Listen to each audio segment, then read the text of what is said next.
चलिए,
तो स्टार्ट करते हैं। आज का टॉपिक है doctrine of constructive notice and doctrine of indoor management. अगर जैसे मैं अभी ऐसे आपको बता रहा हूँ डॉक्ट्राइन ऑफ कंस्ट्रक्टिव नोटिस, तो आपको हो सकता है इसमें ज़्यादा कुछ समझ में ना आए, लेकिन अगर हम थोड़ा हिंदी में बताएं रचनात्मक सूचना का सिद्धांत, तो हो सकता है थोड़ा बहुत समझ में आ जाए। अब जैसे डॉक्ट्राइन ऑफ इंडोर मैनेजमेंट, प्रबंधन का सिद्धांत, इस तरह से। तो पहले हम इसके बारे में थोड़ा सा जान लेते हैं कि ये क्या होता है। जैसे हम बात करते हैं doctrine of constructive notice.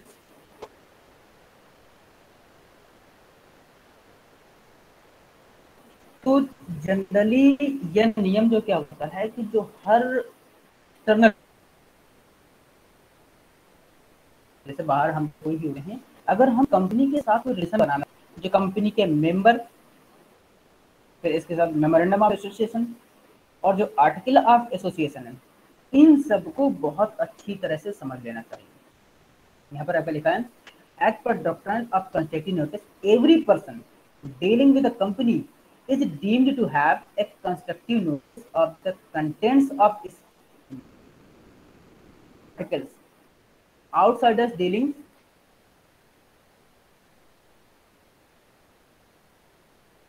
with incorporated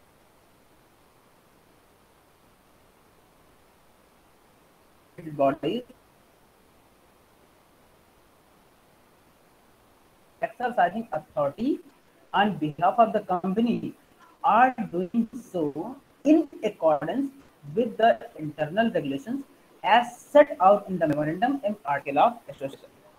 तो समझें थोड़ा, अगर कोई भी एक्सटर्नल पर्सन कंपनी से रिलेशन रखना चाहता है, तो उसको उसके जो मेंबर्स हैं, जैसे ऑथराइज बोर्ड ऑफ डायरेक्टर्स वगैरह हो गए या उसके प्रमोटर्स वगैरह हो गए, वो साथ में ही उसके memorandum of association, article of association और उससे जो रिलेटेड रूल्स रेगुलेशन है उनको बहुत अच्छी तरह समझ लेना चाहिए।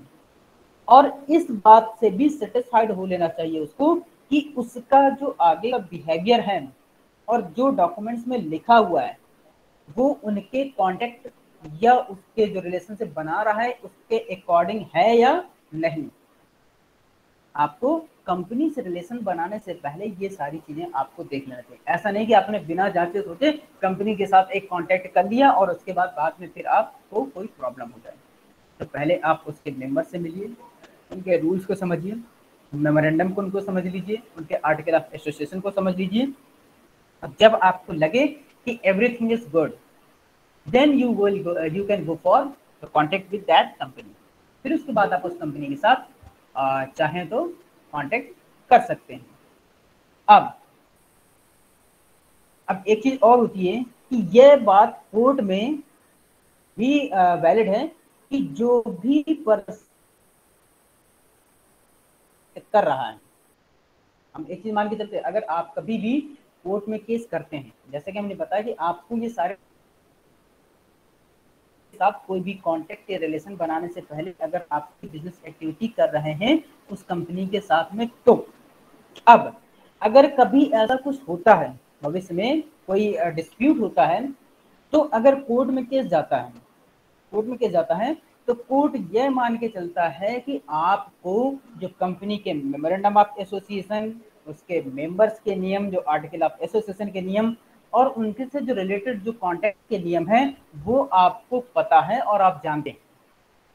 अगर उनको जानते बूझते हुए भी आपके साथ ऐसा कुछ हो रहा है जो उन नियमों के खिलाफ है, तब तो आप कोर्ट पे जा सकते हैं। वहां पर जाकर के आप ये नहीं कह सकते तो मुझे तो ये नियम पता ही नहीं था, हमें तो ये नियम पता ही नहीं था, कंपनी ने जो बनाए। तो इसीलिए जब आप कंपनी के साथ कांटेक्ट करते हैं तो कोर्ट का ये मानना होता है कि आपको रूल्स रेगुलेशंस के बारे में सब कुछ पता होगा। फॉर एग्जाम्पल के तौर पर देखिए कि जैसे जब आप कभी भी इंश्योरेंस या कोई प्रोडक्ट लेते हैं तो उसमें हम लोग जो टर्म्स एंड कंडीशंस होती हैं, उनको जल्दी हम ध्यान में नहीं देखते हैं। लेकिन जैसे इंश्योरेंस वगैरह लेते हैं तो हमें उनके टर्म्स को हमेशा पढ़ लेना चाहिए। हम लोग बहुत से डॉक्यूमेंट्स ये जो कॉन्ट्रैक्ट करते हैं उसमें ऑलरेडी बिना पढ़े हम उसको साइन कर देते हैं। अब बाद में फिर जब कोर्ट में केस जाता है तो उसमें जब वो बताते हैं कि हमने ये पहले से लिख रखा था, अगर हाँ जो लिखा है, जो टर्म्स एंड कंडीशन जो रूल्स लिखे हैं उसके बियॉन्ड है कोई चीज, तो फिर वो कंपनी की फॉल्ट है।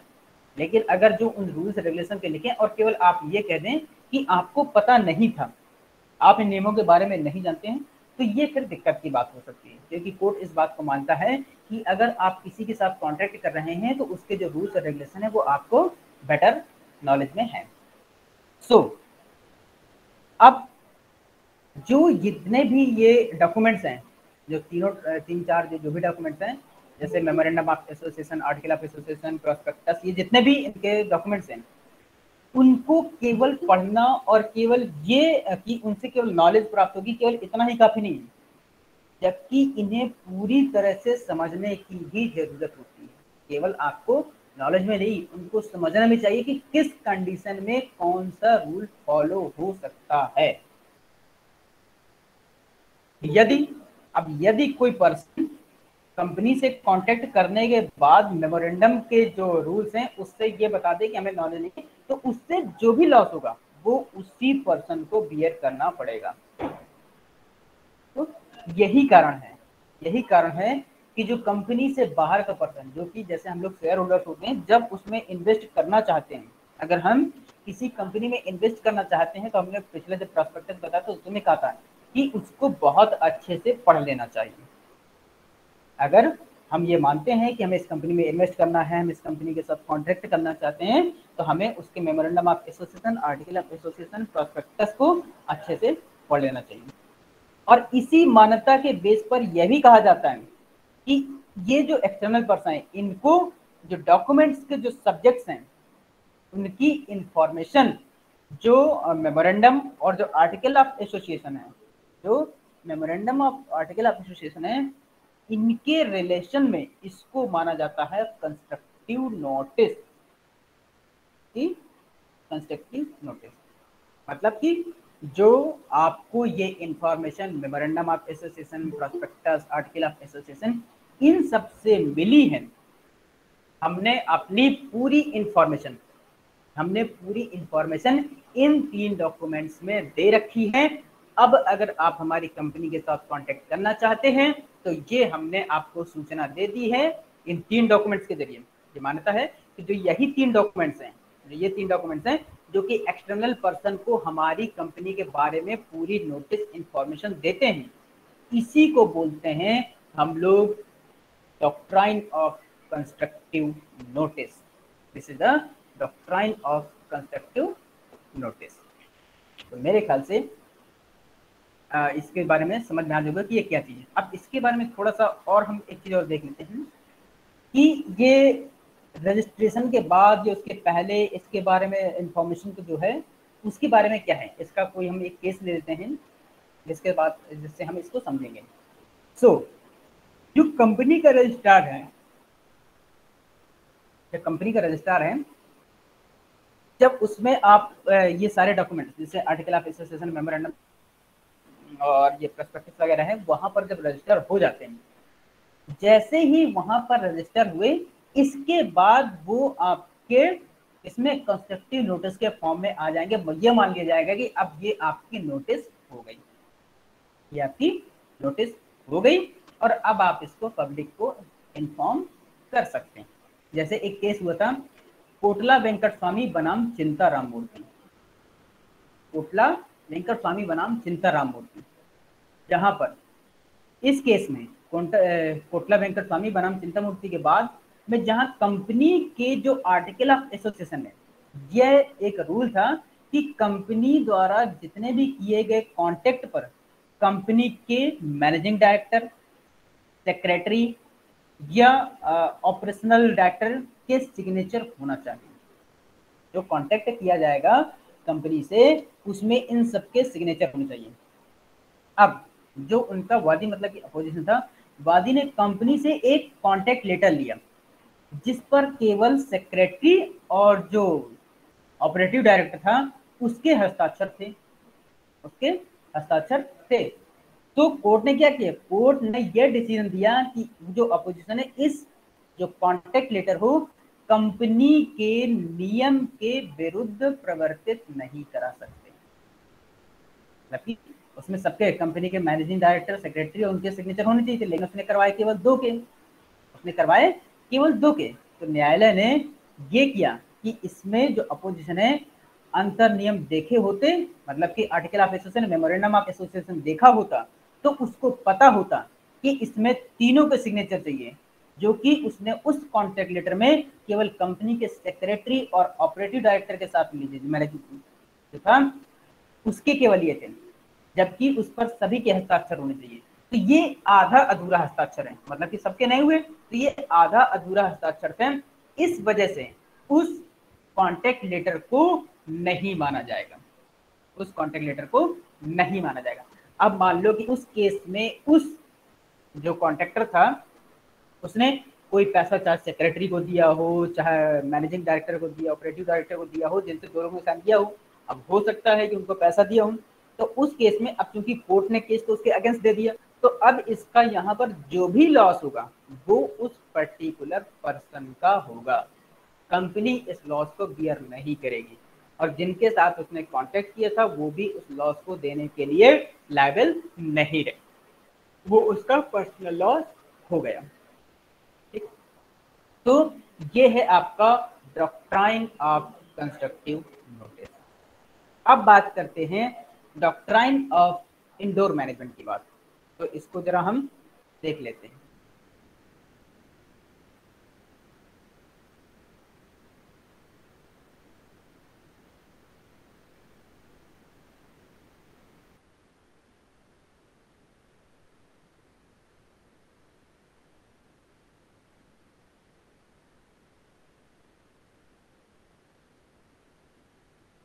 डॉक्ट्राइन ऑफ इंडोर मैनेजमेंट, इसको बोलते हैं आंतरिक प्रबंध का सिद्धांत, इसको बोलते हैं आंतरिक प्रबंध का सिद्धांत।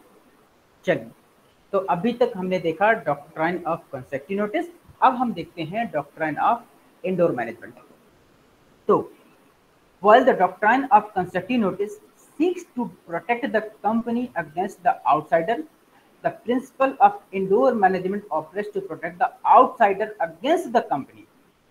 यहाँ पर क्या होता है कि वे ये मानकर कंपनी के साथ, जो आउटसाइडर्स होते हैं वो ये मानकर कंपनी के साथ रिलेशन कॉन्टेक्ट करते हैं कि जो इंटरनल मैनेजमेंट से रिलेटेड जितनी भी एक्टिविटीज हैं वो नियमानुसार कर ली गई होंगी, वो नियमानुसार कर ली गई होंगी।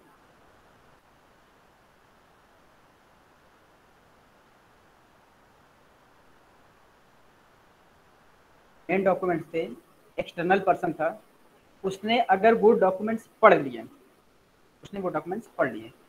अब उसको ये नहीं पता होता है कि जो कंपनी का इंडोर मैनेजमेंट है, मतलब कि जो आंतरिक प्रबंध है, आंतरिक प्रबंध में उसके मैनेजिंग डायरेक्टर, सेक्रेटरी, मेंबर जो भी हैं, उनकी कैपेसिटी क्या है, उनकी ड्यूटीज क्या हैं, वो क्या करते हैं, इससे उसका लेना देना नहीं होगा, इससे उसका लेना देना नहीं होगा। मतलब कि अगर कोई पर्सन किसी कंपनी के साथ कांटेक्ट करता है या कॉन्ट्रैक्ट बनाता है या कोई रिलेशन रखता है, तो उसका ये ड्यूटी नहीं है कि वो जो उसका इंडोर मैनेजमेंट है उसकी एक्टिविटी को चेक करें, उसके जो मैनेजिंग डायरेक्टर, उसके सेक्रेटरी, उनकी एक्टिविटी को चेक करें, ये उसकी ड्यूटी नहीं है। हाँ, वो जो article of association, memorandum of prospectus में जो रूल्स दिए हैं वो तो पढ़ सकता है।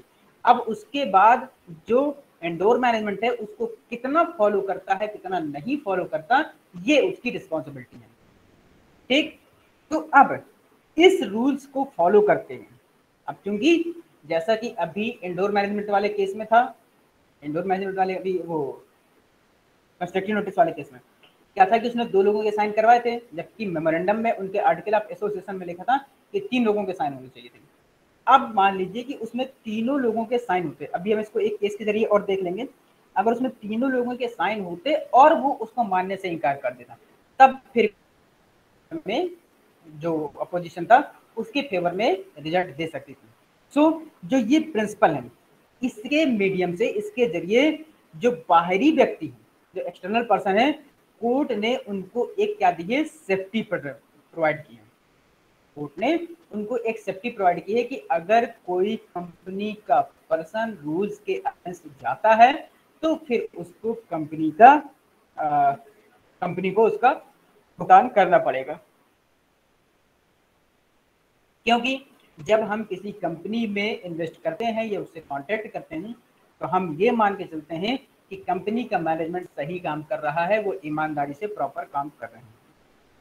ठीक, उस पर किसी तरह का डाउट करना कि वो बेईमान है, वो ये है, हम ये डाउट करना, ये हमारा काम नहीं है, ये हमारे इन्वेस्टिगेशन में नहीं था। हमें तो बस ये है कि कंपनी अच्छे से चल रही है, कंपनी अगर अच्छे से चल रही है तो फिर हम उसको कर सकते हैं।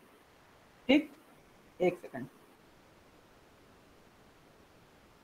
हेलो हेलो, हाँ रुक जाओ, मैं बात करवा दूंगा, अभी मैं क्लास ले रहा हूँ। ठीक,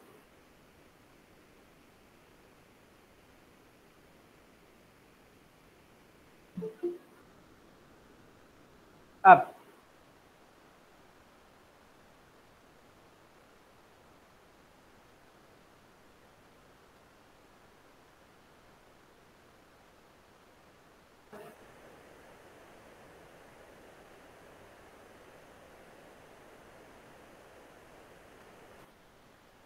जो हम बता रहे हैं, in royal British bank versus Turquand, the directors of banking company were authorized by the articles to borrow on bonds such sums of money as should form time to time। उसमें क्या था कि जो बैंकिंग कंपनी के director थे उसको ये authority दी गई थी कि वो टाइम टाइम पर बॉन्ड्स के जरिए फंड रेज कर सकते हैं। जब कभी उनको फंड की जरूरत हो तो जैसे रिक्वायरमेंट हो, उनके आर्टिकल ऑफ एसोसिएशन में दिए था, तो जब भी उनको जरूरत टाइम टाइम पर वो अपना बॉन्ड इशू करके पब्लिक से फंड रेज कर सकते थे। So by resolution of the company in general meeting, ये कंपनी की जनरल मीटिंग में ये रूल फॉलो के लिए डायरेक्टर्स जो है उसके ऑथराइज थे। But be authorised to borrow, the directors gave a bond to without the authority of any such resolution. अब क्या था कि एक कोई डायरेक्टर ऐसा रहा होगा, उन्होंने बिना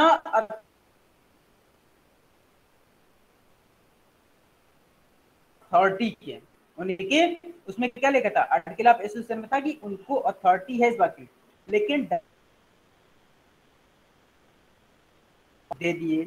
नाउ अब क्या है, it was held could sue the company on the strength of the bond as he was entitled to assume that the necessary resolution had been passed. अब उसमें क्या था कि कौन चाहे कोर्ट में केस ये कर सकता है कि जब वो ऑथराइज पर्सन नहीं था, जब वो ऑथराइज, अब मान लीजिए कि 4-5 डायरेक्टर हैं जो भी है जो ऑथराइज हैं वो तो कर सकते हैं, अब कोई और पर्सन है जो ऑथराइज नहीं है उसके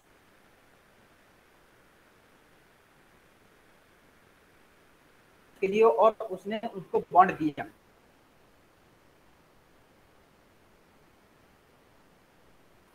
तो कि उसने कंपनी के नाम पर धोखा किया, कंपनी के नाम पर उसने कंपनी का नाम लिया कि मैं ऑथराइज हूं और मैंने उसने उसको बॉन्ड दे दी। तो इस केस में क्या हुआ, उसने बिना अथॉरिटी के इशू कर दिया, तो ये उसका जाना काम नहीं। तो यहाँ पर कोर्ट ने यही कहा कि ये इंडोर मैनेजमेंट का काम है और इसके लिए फिर उस जो डायरेक्टर जिसने जो भी उसका कांटेक्ट किया था, जो बॉन्ड दिया था, उसको उसका पेमेंट उसको करना पड़ेगा। ठीक, तो ये है आपका डॉक्ट्राइन ऑफ इंडोर मैनेजमेंट। अब इसके हम कुछ एग्जाम्पल देख लेते हैं और इसका जो है एक्सेप्शन केस कुछ देख लेते हैं। तो जो डॉक्ट्राइन ऑफ इंडोर मैनेजमेंट से इसके कुछ एग्जाम्पल हम दे दें। कोई भी कार्य अगर आर्टिकल ऑफ एसोसिएशन के जरिए किया जा रहा है या उसके अकॉर्डिंग किया जा रहा है जैसा कि आर्टिकल्स में नियम में दिया हो, तो एक ऐसा ऑपरेटर जो उस कॉन्ट्रैक्ट को वोट नहीं दे सकता, एक ऐसा ऑपरेटर डायरेक्टर जो उस कॉन्ट्रैक्ट पर वोट नहीं दे सकता जिसमें उसका स्वयं का कुछ बेनिफिट हो, तो एक्सटर्नल पर्सन को यह जांच नहीं करनी चाहिए कि वास्तव में ऐसे संचालक ने वोट तो नहीं दिया। कभी कभी क्या होता है ना कि जो बोर्ड ऑफ जो डायरेक्टर्स होते हैं उनमें किसी को वोटिंग राइट्स होते हैं, किसी को नहीं होते हैं, वोटिंग राइट्स होते हैं और नहीं होते। अब जो बाहर का एक्सटर्नल पर्सन है उसको नहीं पता है, उसको नहीं पता कि कौन वोट दे सकता है और कौन नहीं दे सकता है, तो उसको तो पता नहीं है। तो ऐसे केस में अगर आर्टिकल ऑफ एसोसिएशन में नहीं लिखा है, आर्टिकल ऑफ एसोसिएशन में नहीं लिखा है, तो वो पर्सन फिर स्यू कर सकता है, और अगर लिखा है तो फिर वो नहीं कर सकता है अगर रूल्स में है। मतलब कि आर्टिकल ऑफ एसोसिएशन में रूल अगर इस तरह से दिया है तो फिर वो उसी के अकॉर्डिंग माना जाएगा। अब जब कभी भी जनरल मीटिंग या बोर्ड ऑफ डायरेक्टर्स की मीटिंग होती है, जब कभी भी जैसे आपको आईपीओ इशू करने हैं या शेयर कैपिटल इशू करना है, तो कितने मेंबर्स, क्योंकि उसके लिए एक मीटिंग होती है, उसके लिए एक मीटिंग होती है, तो कितने मेंबर्स होने चाहिए ये जनरल वो मेमोरेंडम ऑफ एसोसिएशन में दिया है। लेकिन उस समय जब वो एजेंडा पास हुआ था कितने मेंबर प्रेजेंट थे और कितने नहीं। मान लो कि जब जनरल मीटिंग हुई तो उस मीटिंग में कितने मेंबर प्रेजेंट थे और कितने नहीं, ये जो एक्सटर्नल पर्सन जो उसमें कांटेक्ट कर रहा है उसका जानना कम नहीं। मान लीजिए कि उसमें जो आपका आर्टिकल ऑफ एसोसिएशन और मेमोरेंडम में लिखा है कि 12 बोर्ड ऑफ डायरेक्टर्स की मीटिंग होगी तभी ये वो पास होगा। अब पता चले कि उसमें 2 नहीं आए और उन्होंने बगैर उनकी सहमति के वो पास कर दिया, तो अब ये जो एक्सटर्नल पर्सन है उसका ये जानना काम नहीं, वो ये नहीं ढूंढेगा कि जो 2 पर्सन थे उन्होंने किया था कि नहीं किया था, वो आए थे कि नहीं आए थे, उससे उसका कोई लेना देना नहीं रहेगा, वो कोई भी इंटरफेयर उसमें नहीं करेगा।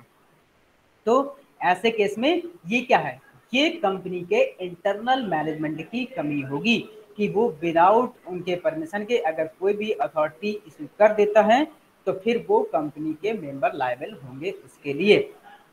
और इसके साथ ही जितना भी मेंबर हैं उसके, जितने भी मेंबर हैं, तो अगर वो कोई डिसीजन लेते हैं, अगर वो कोई डिसीजन, जैसे अब जनरल मीटिंग हुई या बोर्ड ऑफ डायरेक्टर्स की मीटिंग हुई, अगर उसमें कोई डिसीजन लिया गया है तो वह डिसीजन जो लिया गया है इसकी चेक कर लेना चाहिए वो इंडोर, मतलब कि उन मेंबर्स का काम है जो आए हों चाहे ना, उन सबका काम है कि वो अकॉर्डिंग टू रूल है या नहीं, वो अकॉर्डिंग टू रूल है या नहीं है। जो एक्सटर्नल पर्सन है उसका ये काम नहीं है कि वो ये चेक करे कि वो जिन्होंने डिसीजन लिया था वो अकॉर्डिंग रूल टू रूल है कि नहीं। उसको जो इंडोर मैनेजमेंट है अपना वही चेक करेगा, ना कि जो एक्सटर्नल पर्सन जो कि कांटेक्ट कर रहा है कंपनी के साथ में। तो ये है आपके कुछ एग्जाम्पल इस तरह से।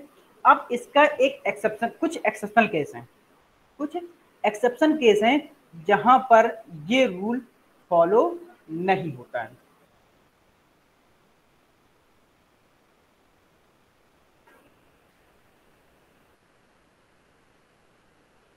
पहला,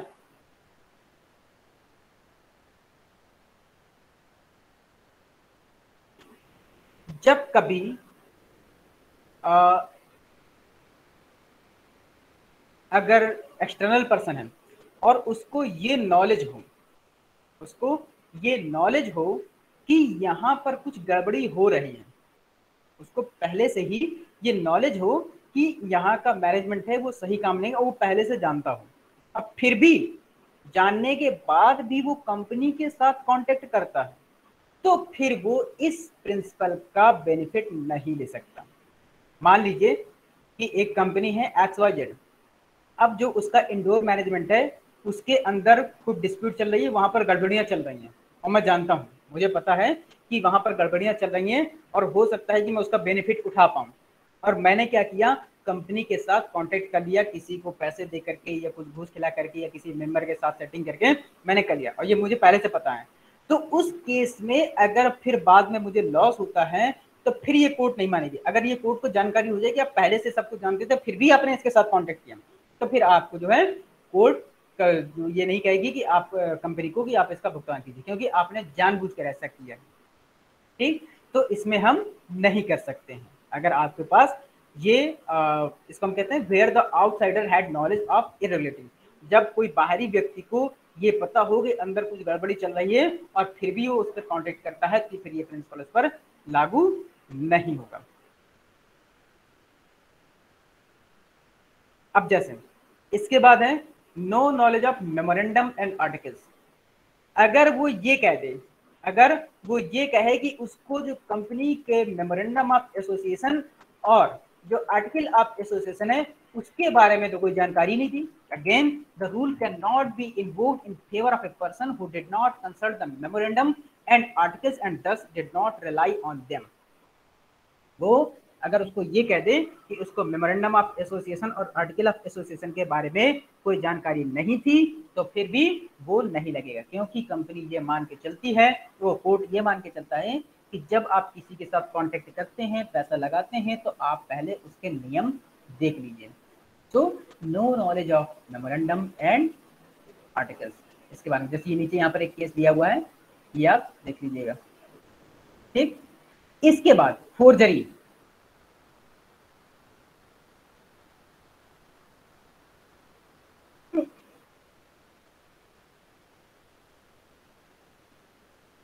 अगर forgery, the rule of indoor management does not extend to transaction involving forgery or to transaction which are otherwise void or illegal ab initio.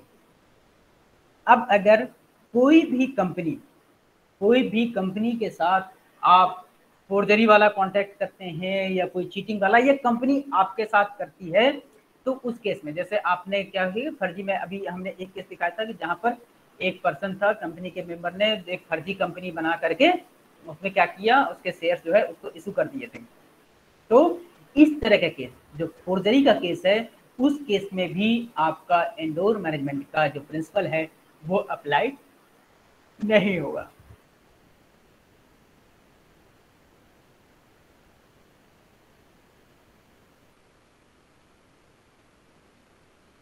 Negligence,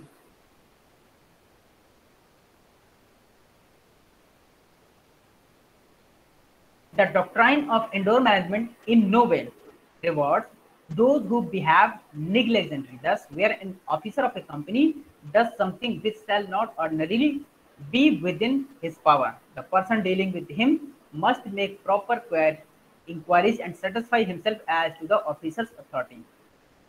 जब कभी भी अगर आप किसी ऐसे पर्सन के साथ कांटेक्ट करते हैं, मान लीजिए कंपनी में कोई इंडिविजुअल पर्सन है या कोई ऐसा पर्सन है जिसके साथ आप कांटेक्ट करते हैं और आपने बिना इंक्वायरी के मतलब कि मान लीजिए कंपनी के मैनेजर के साथ या डायरेक्टर के साथ आपने कोई कांटेक्ट किया और आपको यही नहीं पता कि वो पर्सन उसके लिए ऑथराइज है या नहीं है, वो पर्सन ऑथराइज है या नहीं है, आपने बिना इंक्वायरी के अगर उसके साथ कांटेक्ट किया तो उस केस में भी इंडोर मैनेजमेंट प्रिंसिपल अप्लाई नहीं होगा।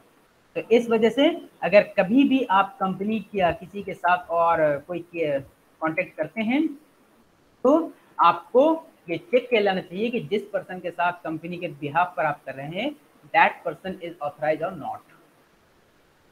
ठीक, again the doctrine of independence does not apply where the question is in regard to very existence of an agency। यदि कंपनी द्वारा कोई भी कॉन्टैक्ट कंपनी के जनरल ट्रेड से संबंधित नहीं है कभी वो उस पर लागू नहीं होगा। मतलब कि कंपनी जिस तरह की ट्रेडिंग करती है उसके अलावा अगर और कुछ कर रही है और आपने वहां पर कहीं उसके साथ कोई कांटेक्ट किया है तो वहां पर भी लागू नहीं होगा। ठीक, then the doctrine this doctrine is also not applicable where a precondition is required to be fulfilled before company itself can exercise a particular power। और कभी कभी हो सकता है कि कंपनी के साथ कांटेक्ट करने से पहले उसके पहले भी कोई आपको एलिजिबिलिटी या कोई ऐसी कंडीशन अगर फुलफिल करनी हो और आपने बगैर उस कंडीशन को फुलफिल किए वो कर दिया हो, कांटेक्ट कर लिया हो, तो उस केस में भी इंडोर मैनेजमेंट वो आपका प्रिंसिपल अप्लाई नहीं होगा, उस केस में भी ये प्रिंसिपल अप्लाई नहीं होगा। तो ये है आपका exception of the doctrine of indoor, मतलब कि कुछ ऐसे केसेस थे जहां पर डॉक्ट्राइन ऑफ इंडोर मैनेजमेंट आपका अप्लाई नहीं होगा। इसके अलावा आपने पढ़ लिया कि क्या क्या करना चाहिए क्या नहीं करना चाहिए। So this is all about doctrine of indoor management and doctrine of constructive notice. तो यहाँ तक अब अगर किसी को कोई प्रॉब्लम हो तो पूछ सकता है। साथ ही मैसेज बॉक्स में सभी लोग अपना नाम लिख दीजिए। जिन लोगों के नाम यहाँ पर लिखे हैं I am calling those names and the candidates who have not written their name in the message box, please write down after calling the names। तो नंदिनी सिंह, अनुज कुमार सिंह, उज्जवल गुप्ता, कल्पना गौतम, दिव्यांशु राज, श्याम जी दुबे, हुमा कुरैशी, मुस्कान वर्मा, वर्तिका शुक्ला, सहज श्रीवास्तव, श्रेया अग्निहोत्री, डॉली यादव, प्रिया कुशवाहा, हर्ष दुबे, रितिका बग्गा, यशस्वी गुप्ता, अन्वेषा कटियार, खुशी अरोड़ा, राशि श्रीवास्तव, नीलेश पाल, स्वाति मिश्रा, यशी कटियार, आदित्य पांडे, सान्या पाल, शिवांगी। अब इनके अलावा अगर किसी ने और ने नाम न लिखा हो तो प्लीज लिख दीजिए।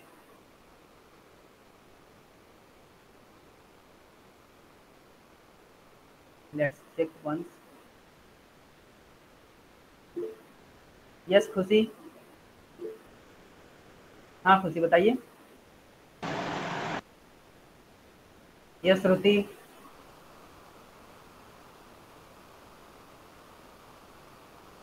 श्रुति चली गई। चलिए कोई एक बच्चा था कुछ पूछना चाहता था मुझसे लेकिन अब पता नहीं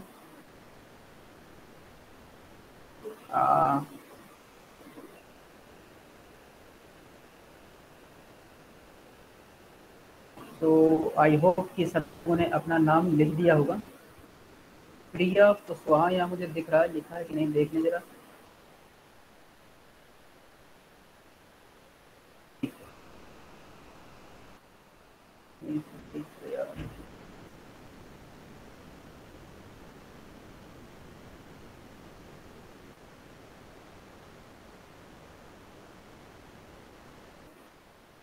ठीक है, सभी के लिखा हुआ है। So thank you to all of you and see you on next turn with next topic.